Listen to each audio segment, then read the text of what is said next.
안녕하세요. 김주범의 경매고입니다. 이번 시간은 주택 임차인의 대항력에 대해서 확인해 보겠습니다.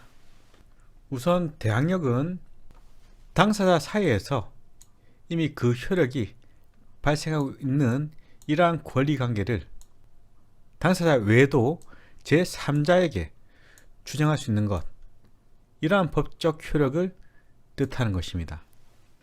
여기서 주택 임차인의 대항력은 주택임대차 보호법 제3조 1항 규정에서 확인할 수가 있습니다.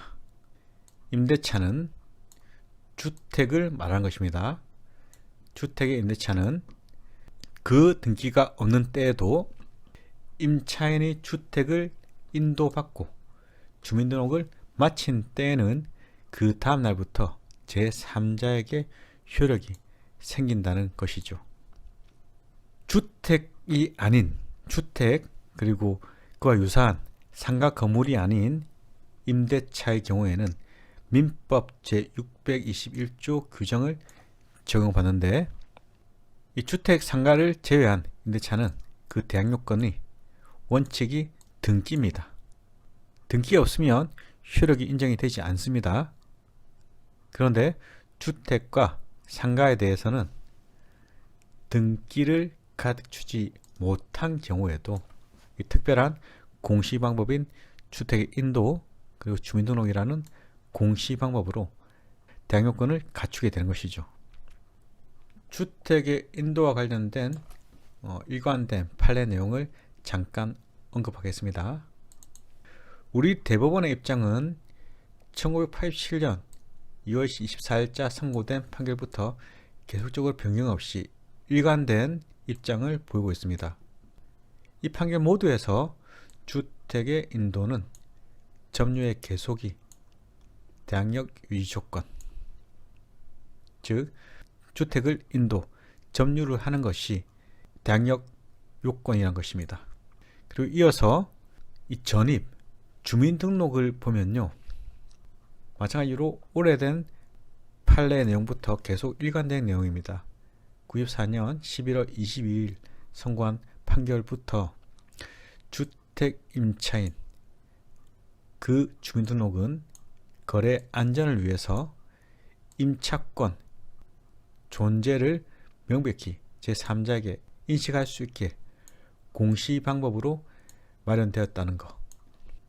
이 공시 방법인 전입은 대항력권으로서 임차인 본인의 전입도 물론이고 그 배우자와 그 자녀, 가족의 전입도 포함된다는 것이죠.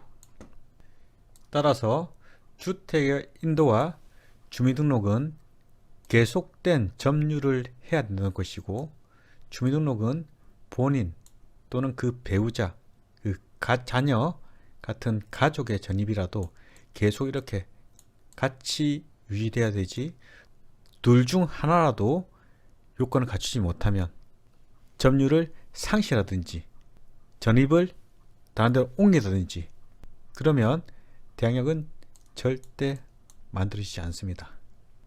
또한 그 다음 날의 의미는요, 주택을 인도받고 주민등록을 한 날, 그 다음 날을 의미합니다. 가령 2023년 2월 8일 날 주택의 인도를 마치고 주민등록, 즉 전입을 신고했다면 그 다음 날 2월 9일 날 0시에 대항력 요건을 취득하는 겁니다. 이 대항력은 돈과 관련된 것이 아닙니다. 계속 내 권리를 주장할 수 있는 것이죠. 버틸 수 있는 것. 그리고 이렇게 간소화 방법인 주택의 인도와 주민등록을 마치면 공시로서 인정한다는 것은요, 크게 돈을 들이지 않고도 가능한 방법이죠. 임차권을 등기한다면 공시되니까 대항력은 당연히 인정되겠죠. 그 순위에 비춰서. 그렇지만 그 인도, 주민등록 같은 경우에는요, 돈이 들지 않습니다. 임차권 등기는 돈이 들어가거든요. 그래서 이 주택임대차 보호법을 제정한 취지도 무주택 서민을 위한 것이었고, 따라서 임차인이 어떻게 하면 돈 크게 들이지 않고 공시 방법을 갖출 수 있게 할 수 있을까 고민한 끝에 우리나라 국민이 기본적으로 하고 있는 전입, 주소의 등록을 공시의 방법으로 인정하게 된 것이죠. 조금 더 살펴보겠습니다. 주택임대차보호법에서 제3자에게 대항력이 있다라는 의미, 이 의미는 임차주택이 양도된다면 임차주택의 양수인, 즉 매수인 또는 새로운 소유자 되겠죠.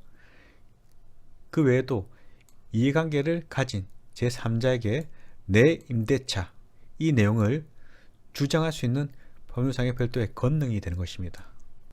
권리 능력이죠. 따라서 주택임차인, 임차주택을 인도받아서 주민등록까지 마치게 되면 그 다음 날부터 주택 소유자가 제3자로 변경되어도 그 제3자에게 대항할 수 있는 것이고, 주택임차인이 임차보증금 전액을 반환받을 때까지 그 점유를 계속 유지할 수 있게 되는 것입니다. 그런데 문제가 있습니다. 이렇게 양수인 변경, 제3자로 변경되어도 대항력은 계속 주장할 수 있지만, 만약에 내가 임차하는 주택에 민사집행법 상에 경매가 들어왔다, 또는 국세징수법 상에 공매 절차가 진행 중이다, 이런 경우에는 여기서 소유자 변경되는 매수인에게는 대항을 할 수 없게 되는 것입니다. 결국 임차인의 대항력을 인정하지만 보다 먼저 등기된 권리자의 그 권리를 보호하겠다는 것이죠. 근저당권, 가압류, 압류, 담보가 등기, 이러한 권리가 내가 갖는 대항력보다 먼저 이루어졌다, 가령 이게 첫 번째 이루어졌다, 그 이후에 내가 대항력 요건을 취득했다, 이럴 때에는 일반적인 소유자의 변경은 문제가 없습니다. 그런데 경매, 공매에서는 이 앞선 등기로 인해서 내 대항력은 깨어지는 것이죠. 그렇기 때문에 내가 이 경매, 공매에서도 우선된 지위를, 즉 대항력을 계속 유지하기 위해서는 이러한 권리자들보다 내가 먼저 그 요건, 주택의 인도, 주민등록을 갖추어야 내 대항력이 누구에게든 주장할 수 있는 것이죠. 정리하겠습니다.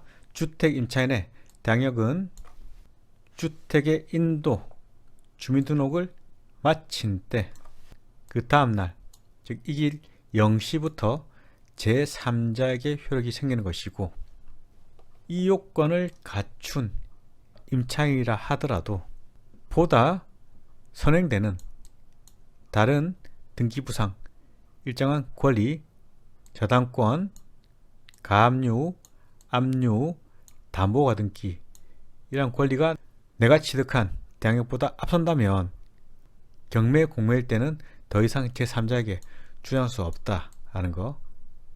반면에 내가 이자들보다 앞서는 대항력 요건을 갖췄다면 그때는 경매, 공매에서도 계속적인 대항력을 주장할 수 있는 것이죠. 제3자에게도. 대항력과 관련된 내용은 계속 그 내용을 확인하실 거니까 자연스럽게 알게 되실 겁니다. 대항력의 의미를 이 정도 해서 마무리하도록 하겠습니다. 다음 시간에 뵙겠습니다.